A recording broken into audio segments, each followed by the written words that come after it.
तलाक के बाद बेटियों का जहन बनता है कि अब मुझे दूसरी शादी नहीं करना, और अगर कोई कर ले औरतें बात करती, देखा दूसरा शोहर शरीफ होती तो दूसरा क्यों करती। जिहालत मत करो, तुम शराफत की बात करते हो, मेरे नबी की बेटियों से ज्यादा शरीफ कौन। शराफत जिनके कदमों से मिलती है, जिनके घर में फरिश्ते इजाजत के बगैर नहीं आते। मेरे नबी की 2 बेटियों को तलाक दिया गया। अबू लहब के 2 बेटों के निकाह में मेरे रसूल की 2 बेटियां थी, हजरत सैयदा रुकैया सलामुल्लाह अलैहा अल्फ अल्फ मर्रा फी कुल्ल लम्हा, और सैयदा उम्मे कुलसूम। ये दोनों बेटियां अबू लहब के बेटों के निकाह में थी। इस्लाम की आमद से कबल मेरे सरकार ने अबू लहब जो हुजूर का चचा था, यानी अपने चचाजाद भाई के साथ अपनी बेटियों को दिया था, एक के साथ एक, दूसरे के साथ एक। इस तरह से 2 बेटियां थी। मेरे आका ने जब ऐलान नबुव्वत किया तो मक्के के जालिमों ने बहकाया, अबू लहब मोहम्मद किसी से रुकते नहीं, एक काम करो उनकी बेटियों को तलाक दे दिया जाए। जब उनकी बेटियों को तलाक दे दिया जाएगा तो मोहम्मदी अरबी इतने बोझ तले दब जाएंगे कि फिर वो दीन का काम नहीं कर सकेंगे। मेरे रसूल की 2 शहजादियों को, मुकद्दस बेटियों को तलाक दे दिया गया। बेटियां रोती हुई आ गई, अल्लाह अकबर। लेकिन कुर्बान जाए, शराफत जिनके कदमों का सदका है, शराफत और इस्मत जिनके घर की खैरात है, उन दोनों बेटियों का फिर दूसरा निकाह हुआ कि नहीं हुआ। और दूसरा निकाह किसके साथ हुआ? ज़ुन्नूरैन सैयदना उस्मान गनी के साथ हुआ। एक बेटी थी, उसके बाद उस बेटी के इंतकाल के बाद हुजूर ने दूसरी बेटी भी उस्मान गनी को अता फरमाई। अल्लाह अकबर। जब नबी की शहजादियां दूसरा निकाह उनका होता है उस्मान गनी के साथ, तो हमारी बेटियों का क्यों नहीं हो सकता? और यह शराफत के खिलाफ नहीं है, इसलिए कि शराफत उनके घर की कनीज है जिनका निकाह उस्मान गनी के साथ हुआ था। तो अगर कभी कोई हादसा ऐसा हो जाए तो हम अपनी बेटियों का दूसरा निकाह जरूर करें ताकि वो इज्जत के साथ जी सके। और मैं अपनी कौम की बेटियों से कहूंगा, लेकिन कोशिश ये करो जैसा शोहर मिल जाए उसके साथ निबाह कर लो। अगर गरीब मिले ना, मेरे आका फरमाते हैं रूही फिदा सल्लल्लाहु अलैहि वसल्लम कि अगर किसी औरत को गरीब शौहर मिल गया और सब्र के साथ वो उस गरीब शौहर के साथ निबाह कर लेती है, ऐसी औरत को जन्नत में मेरा पड़ोस अता किया जाएगा। ऐ मेरी कौम की बेटियों, ये दुनिया चंद दिन की है, इसमें हया के साथ जी लो, इसमें गैरत के साथ जी लो, इसमें इफ्फत के साथ जी लो। ऐ मेरी कौम की बच्चियों, मुझे बताओ तो सही, मेरे रसूल की शहजादियों ने अपनी जिंदगी को कैसे गुजारा, कितनी तकलीफ में बज़ाहिर गुजारा। अल्लाह अकबर। जिनके घर में अल्लाह अकबर 1 महीने तक चूल्हा न जले, 17 पेवन चादर में लगे, इस शान से, बल्कि कभी कभी तो दुपट्टा न रहा तो ऊंट का चमड़ा भी ओढ़ करके अपनी जिंदगी के लम्हात को गुजारा। लेकिन आज कपड़ों के नाम पर, आज जेवर के नाम पर, आज दौलत के नाम पर, आज पार्कों में घूमने के नाम पर, अल्लाह अकबर, कौम की बच्चियां किसी के भी हाथ में हाथ देती है। याद रखो, और मैं अपनी बहनों से कहूंगा, माओ से कहूंगा, जब रिश्ते आए तो अच्छा रिश्ता देखो, तफ्तीश करो, यूं ही बोझ समझ कर उठा करके कहीं भी न दे दिया करो, और बेटियों से मशवरा किया करो। मेरे प्यारे आका सल्लल्लाहु अलैहि वसल्लम की कनीजों, याद रखना, अगर कोई औरत जेवर पहन ले और मालदार हो जाए तो उसे इज्जत मिल जाती है, ऐसा नहीं है, बल्कि इज्जत पाक दामनी की वजह से मिलती है, इज्जत इस्मत की वजह से मिलती है, इज्जत हया की वजह से मिलती है, इज्जत तकवे की वजह से मिलती है, इज्जत पाक दामनी की बुनियाद पे मिलती है। क्या तुम्हें नहीं मालूम, एक औरत है, रंग के एतबार से काली है, कद के एतबार से नाटी है, लेकिन वो औरत जब हज के लिए जाती है तो काबा उसके इस्तेकबाल के लिए चला आता है। वो काबे को देखकर कहती है, ए काबे तू क्यों चला आया? मैं तुझे देखने नहीं बल्कि तेरे रब का दीदार करने आई हूं। वो कौन औरत थी? उसी को राबिया बसरी कहते हैं। इसलिए मेरी कौम की बेटियों, बहुत सी बच्चियां परेशान है, उनको अच्छे रिश्ते नहीं आते। मुझे बताओ, रातों दिन टीवी का मुंह पकड़कर बैठोगी तो अच्छे रिश्ते आएंगे? गाने हेडफोन लगाकर सुनोगी, अच्छे रिश्ते आएंगे? गंदी तस्वीरों में वक्त गुजारोगी, अच्छे रिश्ते आएंगे? सुनो, अगर अच्छा रिश्ता चाहती हो, दुरूद के अंदर डूब जाओ, मेरे आका का नाम पढ़ो। ये नाम कोई काम बिगड़ने नहीं देता, बिगड़ी भी बना देता है। सब नाम मोहम्मद, उन पर दिन में कसरत से दुरूद पढ़ना लाजिम कर लो। अरे जो मुस्तफा दरख्तों को अपने पास बुला सकते हैं, क्या उनके नाम की बरकत से अच्छा रिश्ता तुम्हें नहीं भेज सकते? अच्छा रिश्ता तुम्हें अता नहीं कर सकते, लेकिन अच्छे बुरे की पहचान तुम्हें नहीं है।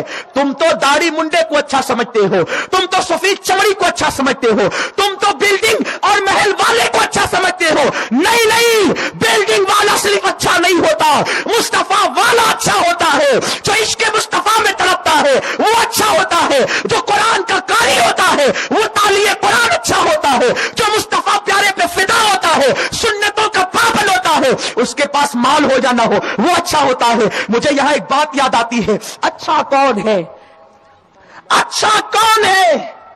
बेटियों की फिक्र बदल गई, मां बाप की भी। अच्छा रिश्ता, अच्छा क्या?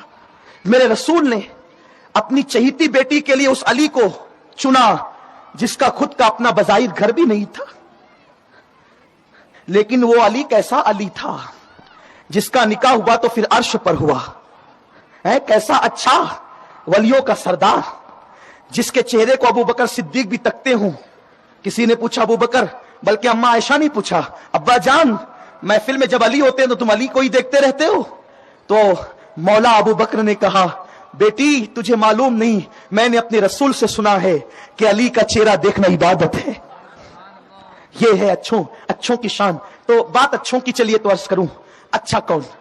चमड़ी काली है, किरदार अच्छा है, ठुकरा देते, नहीं देंगे। नेक है, परहेजगार है, लेकिन झोपड़ा है, नहीं देंगे। किसको अच्छा समझा? चीटर को, महल वाले को, बाइक पे लड़कियां छेड़ने वालों को अच्छा समझा। इन्ना लिल्लाहि व इन्ना इलैहि राजिऊन। सोच को बदलो, फिक्र को बदलो।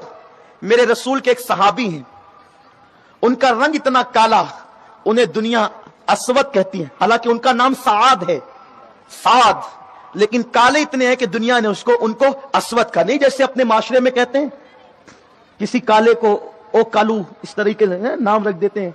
इतना काला हुआ कि कालू कालू कहना शुरू किया, कहीं कालिया कालिया कहना, हालांकि ऐसा नहीं कहना चाहिए, लेकिन लोग हैं जो कहना शुरू कर देते हैं, ये कहने की इजाजत नहीं। उनको अस्वद कहते थे।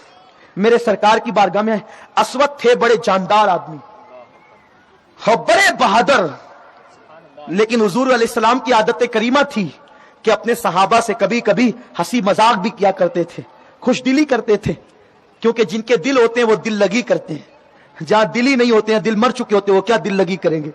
तो मेरे सरकार, लेकिन दिल लगी में कभी किसी के दिल को बात नहीं लगती थी। एक दिन अस्वद आ गए और आने के बाद सरकार ने पूछा, अस्वद शादी क्यों नहीं करता, निकाह कर। आका ने कह दिया, उनके दिल को बात जाकर लग गई, बात मजाक की थी, उन्होंने सीरियस ले ली, आंख में आंसू, हुजूर मुझे कौन बेटी देगा, इतना काला हूं, मेरे दांत बड़े बड़े हैं, खुद का घर भी नहीं है, मुझे बेटी कौन देगा। इतना सुनना था, बस सरे बाली उन्हें रहमत की अदा लाई है, हाल बिगड़ा है तो बीमार की बनाई है, उनके गेसू नहीं रहमत की घटा छाई है, उनके अबरू नहीं दो किबलों की यकजाई है। वो रसूल किसी को रोता नहीं देख सकते, किसी को बिलकता नहीं देख सकते, करम करते हैं। कहा अस्वद रोता क्यों है? कहा हुजूर मुझ जैसे काले रंग के आदमी को कौन बेटी देगा। कहा जा वो मेरे फुला अंसारी साहबी के घर और उनको कहना कि हुजूर ने मुझे भेजा है, तुम अपनी बेटी का रिश्ता मेरे साथ कर दो। अस्वद ने कहा मगर आका वो तो बहुत खूबसूरत है उनकी बेटी, वो सहाबी भी मालदार हैं। सरकार ने हमें जाओ, मैं जो कहता हूं वही करो। अस्वद आए, उस सहाबी के दरवाजे पे दस्तक दी, अंदर से आवाज आई कौन, बाहर से कहा अस्वद। दरवाजा खुला, सहाबी बाहर आए, बड़े खूबसूरत थे, मदीने के प्रॉपर थे, मदीने के रहवासी थे, मदीने मुनव्वरा के, वो भी हसीन, उनका घराना हसीन। अस्वद इस टाइम तो आने का नहीं, क्यों आए हो? कहा हुजूर ने भेजा है। जैसे ही कहा मेरे आका हुजूर रहमत तमाम ने भेजा है। कहा क्यों भेजा? कहा तुम्हारी बेटी के रिश्ते के लिए भेजा है। किसके साथ? अस्वद झिझक रहे थे, कहा मेरे साथ। कहा तुम अस्वद तुम मेरी बेटी के साथ? लेकिन चूंकि कहा था हुजूर ने, कोई जवाब देना चाहते थे, कोई जवाब देना चाहते थे, जबान रुक गई, खामोश हो गई।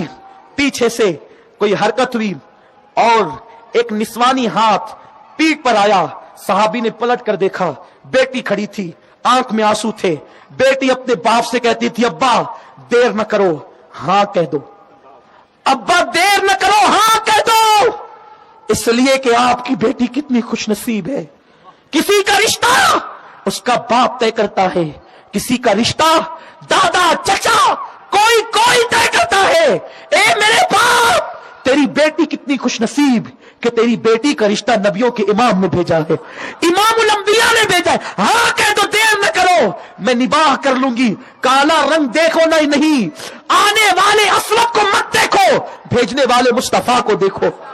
انہوں نے ہاں کہا, نکاح کی تیاری ہونے لگی. اسود خوشی خوشی آئے اور آنے کے بعد حضور نے پیسے دیے, لے جا اسود, کپڑے خرید, مہر کا انتظام کر, خوشبو خرید. اسود گئے, ابھی وہ بازار میں ہی تھے, اچانک جنگ کا ماحول بن گیا.